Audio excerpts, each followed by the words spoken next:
विद्यार्थियों, आज हम क्लासिफिकेशन ऑफ पर्सनैलिटी यानी व्यक्तित्व का वर्गीकरण करना सीखेंगे 4 प्रकार से। 3 मनोवैज्ञानिकों द्वारा और एक आधुनिक वर्गीकरण है पर्सनैलिटी का, उसके विषय में डिस्कस करेंगे। एक एक लाइन की छोटी छोटी स्टोरी से समझाएंगे, उन्हें कोरिलेट करेंगे तो आप उसे अच्छी तरह समझ सकते हैं। तो शुरू करते हैं। क्लासिफिकेशन ऑफ पर्सनैलिटी, व्यक्तित्व का वर्गीकरण। सबसे पहले हिप्पोक्रेटस द्वारा वर्गीकरण, हिप्पोक्रेटस द्वारा वर्गीकरण यानी हिप्पोक्रेट्स क्लासिफिकेशन। तो इसको एक लाइन की कहानी है। कैसे? हिप्पोक्रेटस ने व्यवहार के आधार पर आशा को काले पीले कप लाने को कहा। अब यहाँ पे देखो, हिप्पोक्रेटस तो मनोवैज्ञानिक का नाम हो गया। हिप्पोक्रेटस ने व्यवहार के आधार पर यानी जो मानव व्यवहार के आधार पर उन्होंने क्लासिफिकेशन किया है। तो यहाँ से हो गया कि हिप्पोक्रेटस का जो आधार है क्लासिफिकेशन करने का, वर्गीकरण करने का, वो मानव व्यवहार के आधार पर उन्होंने क्लासिफाई किया है, उसको वर्गीकृत किया है। अब कहानी में आगे देखो लाइन में, पर आशा को काले पीले कप लाने को कहा। अब यहाँ पे आशा से हो गया आशावादी व्यक्ति, जो उनका जो क्लासिफिकेशन है। तो पहला आया आशा से आशावादी व्यक्ति यानी सैंग्विनिक। दूसरा आया आपका आशा को काले से आया काले पित्त वाले, या इसको हम काले पित्त वाले निराशावादी व्यक्ति भी कहते हैं। मेलानकोलिक जो है ये आपका निराशावादी व्यक्ति हो गया। यानी काले से काले पित्त वाले उनको निराशावादी भी बोलते हैं, निराशावादी व्यक्ति, मेलानकोलिक।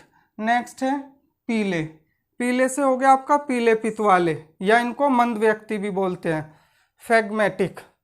फिर हुआ आपका पीले, अब यहाँ पे काले हो गए काले पित्त वाले, पीले से पीले पित्त वाले। अब नेक्स्ट है आपका कप, तो कप से हुआ कप प्रवृत्ति वाले, या इनको कह सकते हैं क्रोधी, कोलेरिक। जो कोलेरिक हैं ये क्रोधी व्यक्ति। यानी अब इस तरह से इसके आधार पे हमारा हो गया कि हिप्पोक्रेटस ने जो मानव व्यवहार के आधार पर जो वर्गीकरण किया है वो 4 प्रकार से किया है। इसमें है, पहले है आशा यानी आशावादी व्यक्ति, फिर काले यानी काले पित्त वाले, इनको निराशावादी भी बोल सकते हैं, पीले पित्त वाले या मंद व्यक्ति, और कप से हो गया कप प्रवृत्ति वाले या क्रोधी। तो इस तरह से हिप्पोक्रेटस का वर्गीकरण कंप्लीट हुआ, 4 वर्गों में उन्होंने विभाजित किया है। दूसरे पे आते हैं।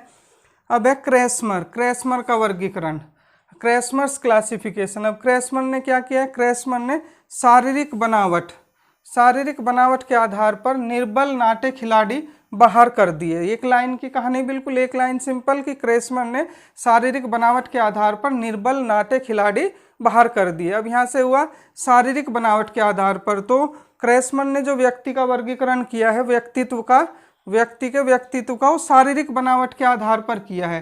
तो अब इसमें आता है निर्बल, तो इसका पहला हो गया निर्बल शरीर वाले, यानी लेप्टोसोमैटिक टाइप भी बोल सकते हैं।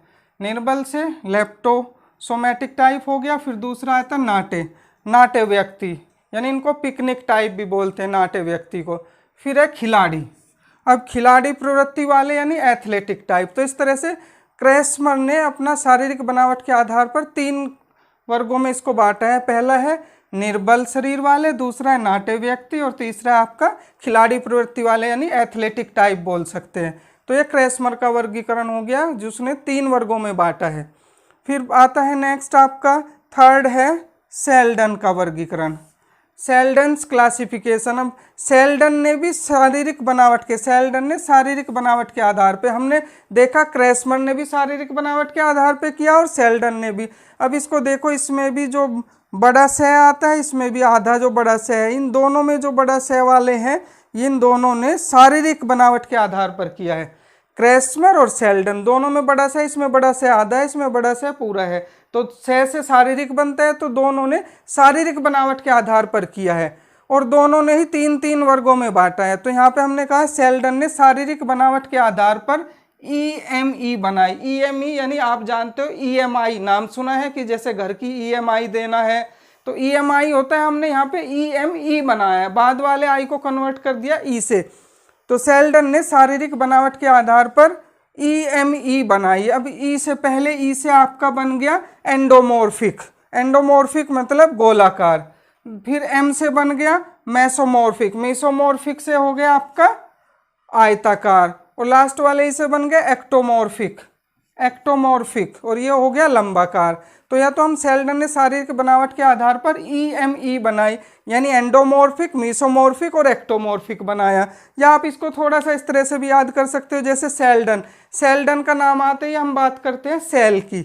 अब सेल की कैसे करें, जैसे आपने सेल के बारे में जब सेल्डन का कर रहे हैं तो हम बात कर रहे हैं यहाँ पे सेल की। सेल से भी इसको हम कोरिलेट कर सकते हैं। सेल से कैसे कोरिलेट करेंगे, जैसे पहला है गोलाकार। अब आप देखो ये सेल इस तरह की होती है, इसको हम गोलाकार कह सकते हैं। गोल है, थोड़ा मोटी भी है, तो ये गोलाकार, यानी सेल्डन का नाम आते ही सेल से कंपेयर करते हैं सेल।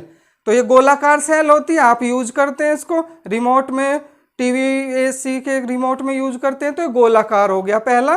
फिर दूसरे नंबर पे आता था यहाँ पे आयताकार।